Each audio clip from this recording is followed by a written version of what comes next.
you from more of a technical perspective, what is a cookie? What is a third party cookie and what is a first party cookie? So could you help us, just for our listeners, understand, to set some groundwork here, what are we really talking about? And if you could explain it to me like a 5-year-old, that would be really, really great.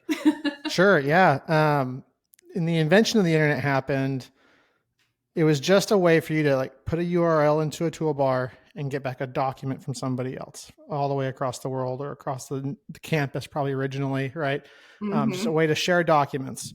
At some point, I think it was an engineer at Netscape said, hey, wouldn't it be nice if the document knew a little bit about you and could give you different feedback depending on who you are?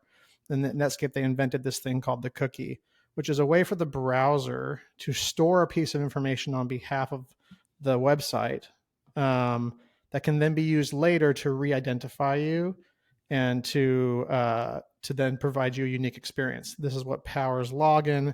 This is what powers checkout. This is what powers credit card storage, a number of other things. Really, the most important thing that happens in a cookie is it's just an identifier of you.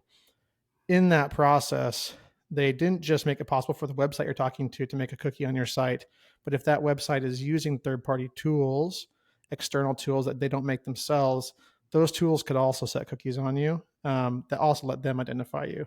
And so cookies as a whole constitutes any piece of information that any tool puts into your browser to remember who you are as you move around the internet.